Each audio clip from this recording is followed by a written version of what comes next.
Hello students, today we will discuss the format of the bank reconciliation statement जिसमें आपको ये बताएंगे कि बैंक रिकॉन्सिलेशन स्टेटमेंट में कौन से पॉइंट हैं, कौन सी आइटम्स हैं जो आपको ऐड करनी है और कौन सी आइटम्स हैं जो आपको लेस करनी है।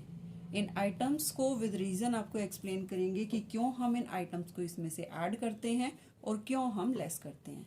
ये मैंने आपको पहले बताया है। बैंक रिकॉन्सिलेशन स्टेटमेंट में ये एक स्टेटमेंट होती है, ये एक अकाउंट नहीं है, इसलिए इसकी डेबिट क्रेडिट साइड नहीं होती। और बैंक रिकॉन्सिलेशन स्टेटमेंट के बाद नीचे हमें लिखना होता है as on that date. That is necessary क्योंकि आपको एग्जाम में हर पॉइंट के मार्क्स मिलते हैं, तो आपको फॉर्मेट जो है वो प्रॉपर वे से बनाना होता है। अगर आप फॉर्मेट प्रॉपर नहीं बनाते तो यहाँ पर आपके मार्क्स कटते हैं। तो बैंक रिकॉन्सिलेशन स्टेटमेंट, सबसे पहले ऊपर हम हेडिंग डालेंगे बैंक रिकॉन्सिलेशन स्टेटमेंट की और उसके नीचे डालते हैं as on that date on which it is prepared. अब हमारे पास 3 कॉलम होते हैं, plus column, minus column and particular column. हमारा फर्स्ट कॉलम है पर्टिकुलर का, इसमें हम दिखाते हैं पर्टिकुलर। ये सब कुछ लिखना हमारे लिए ज़रूरी होता है क्योंकि अगर हम नहीं लिखते तो यहाँ पर हमारे मार्क्स कटते हैं। अगर आपको अच्छा स्कोर करना है तो आपको ये चीज़ें माइंड में रखनी है। प्लस के सामने क्योंकि ये फिगर्स होती हैं इसलिए आपको रुपीज़ डालना ज़रूरी है, ऐसे ही माइनस के सामने आपको रुपीज़ डालना ज़रूरी है। नाउ हम स्टार्ट करते हैं। अगर हमें क्वेश्चन में कैश बुक के बैंक कॉलम का बैलेंस दिया हुआ है और वो फेवरेबल बैलेंस है या फिर वो पॉजिटिव बैलेंस है या फिर वो डेबिट बैलेंस है, तो हम यहां पर लिखते हैं debit balance as per cash book.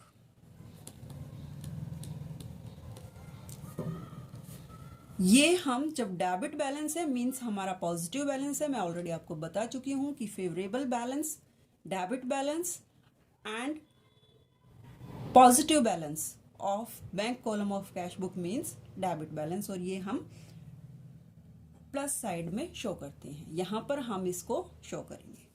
इसके बाद हमें क्या क्या आइटम्स, क्या क्या चीजें इसमें ऐड करनी है, कौन कौन सी ट्रांजेक्शन्स को हम ऐड करेंगे। First one is cheque issued और drawn but not yet presented for payment. Cheque issued or drawn but not yet presented for payment। जब फर्म ने किसी के नाम चेक इशू कर दिया है बट वो अभी तक बैंक में प्रेजेंट नहीं हुआ है पेमेंट के लिए। चेक इशू कर दिया है फर्म ने, लेकिन अभी तक जिसको हमने चेक इशू किया है वो प्रेजेंट नहीं किया है उसने चेक को बैंक में पेमेंट के लिए। मींस हम अपनी कैश बुक के बैंक कॉलम से इसे डिडक्ट कर चुके हैं बट अभी तक ये बैंक की पासबुक से डिडक्ट नहीं हुआ है। ये मैं आपको पहले भी बता चुकी हूँ कि हम पासबुक में कोई चेंज नहीं कर सकते। सो अपना बैलेंस पासबुक के साथ टैली करने के लिए हमें पासबुक के अकॉर्डिंग चलना होता है। अगर पासबुक में से इसे माइनस नहीं किया है तो हम भी इसे वापस ऐड कर देते हैं और जो भी आइटम हमें ऐड करनी होती है उसे हम प्लस कॉलम में डालते हैं। Second is interest allowed by bank but not recorded in the cash book. Interest allowed by bank not included in cash book. Bank में जो हमारा पैसा डिपॉजिट होता है उसके ऊपर बैंक हमें इंटरेस्ट देता है, लेकिन बैंक ने वो इंटरेस्ट हमारे अकाउंट में ऐड कर दिया है, क्रेडिट कर दिया है, बट हमें उसकी कोई इन्फॉर्मेशन नहीं है क्योंकि हमें उसकी इन्फॉर्मेशन तभी मिलती है जब हम पासबुक में एंट्री कराते हैं या हम पासबुक लेकर बैंक के पास जाते हैं, तभी वो उसमें ऐड करता है।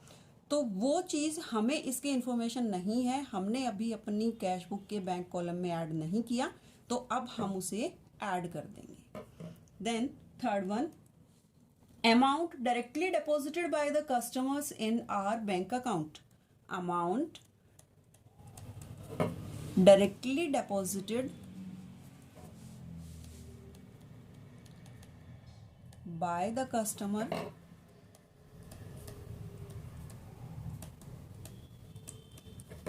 in our bank account। कई बार हम अपने कस्टमर को ये इंस्ट्रक्ट करते हैं कि आप डायरेक्टली हमारे बैंक अकाउंट में पैसा सबमिट करा सकते हो, तो डिपॉजिट करा दिया कस्टमर ने हमारे अकाउंट में डायरेक्टली, जिसकी इंफॉर्मेशन बैंक को है लेकिन हमें नहीं है, तो अब हम भी अपने अकाउंट में इस चीज को ऐड कर देंगे। Fourth one is interest and dividend. Interest and dividend collected by the bank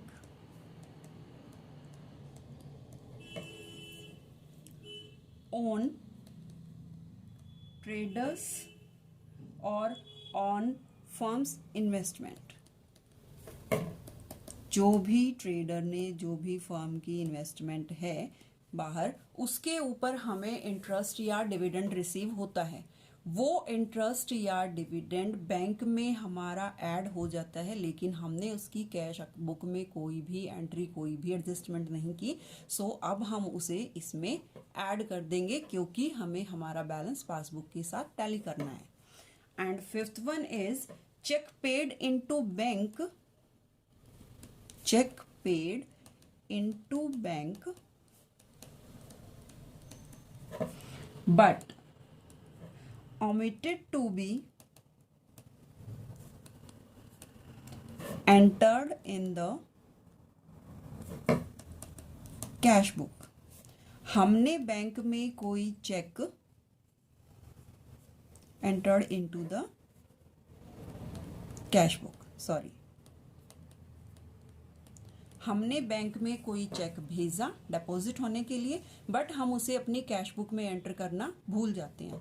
तो अब हम उसको कैश बुक में ऐड करेंगे क्योंकि हमने उसे बैंक में भेजा था कलेक्शन के लिए, कैश के लिए, और वो बैंक ने हमारा जो है कलेक्ट कर लिया है, तो हम उसको लिखना भूल गए थे। अब हम भी उसे क्या करते हैं, अपनी बुक्स में ऐड कर देंगे ताकि हमारा बैलेंस हमारी पासबुक के साथ टैली हो जाए।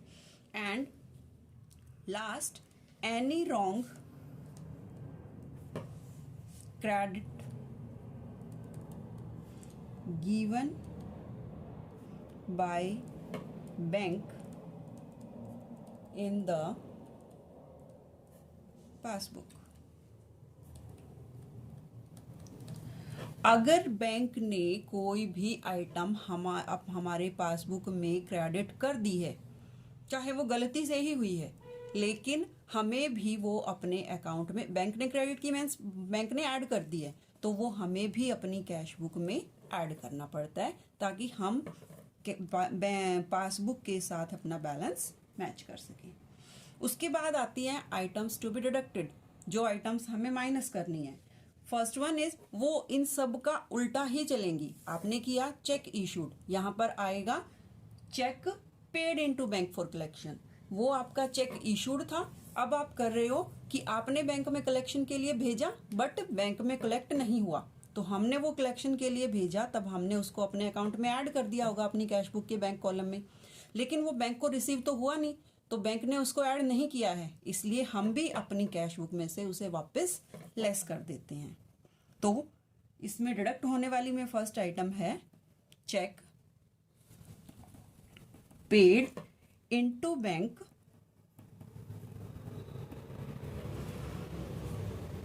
But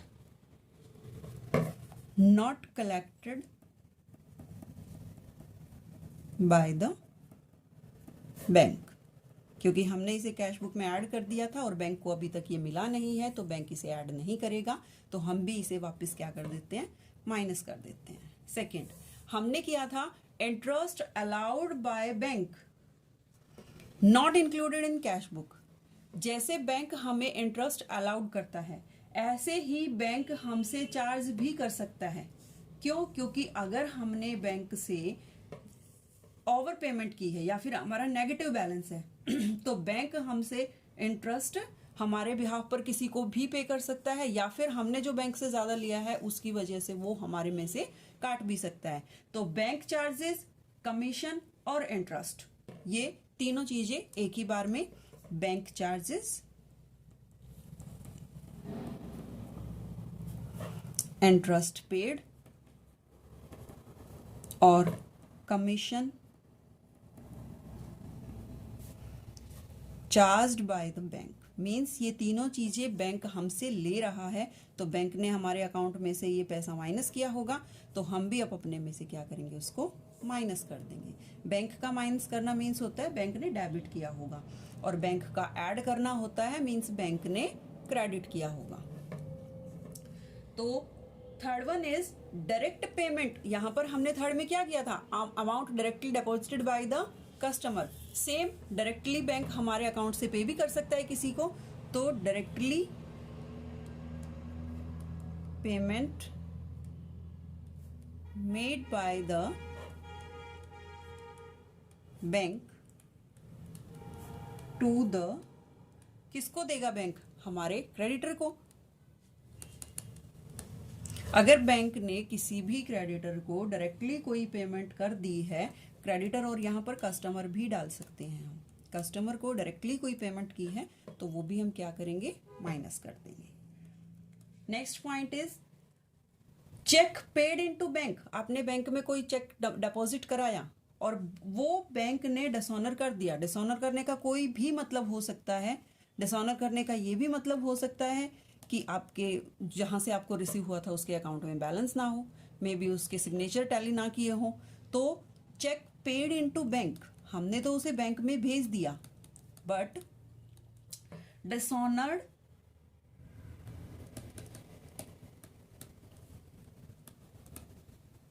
by the bank.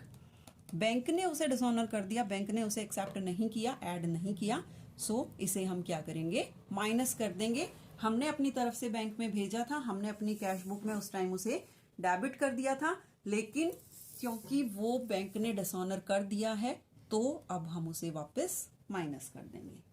Next one is cheque issued, cheque issued but omitted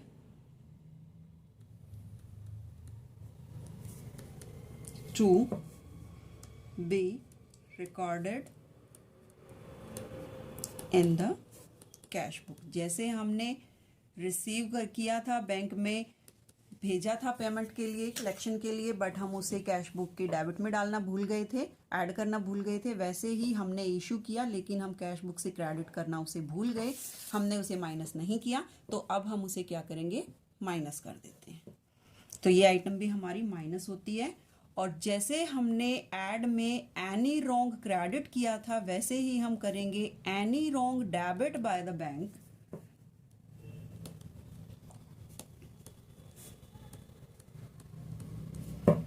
in passbook. Bank ने कोई भी रॉन्ग डेबिट पासबुक में डाल दिया तो हमें, डेबिट कर दिया मीन्स माइनस कर दिया, तो हमें भी उसे क्या करना है, माइनस करना है।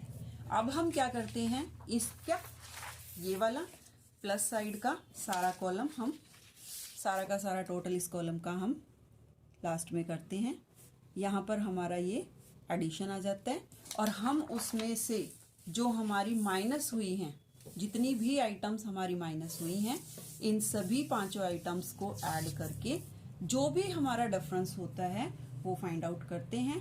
अगर हमारा पॉजिटिव डिफरेंस है तो हम लिखते हैं credit balance as per passbook,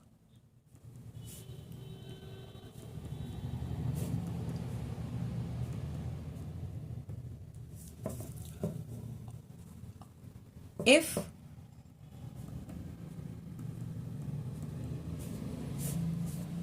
balance is positive, और debit balance as per passbook F negative balance.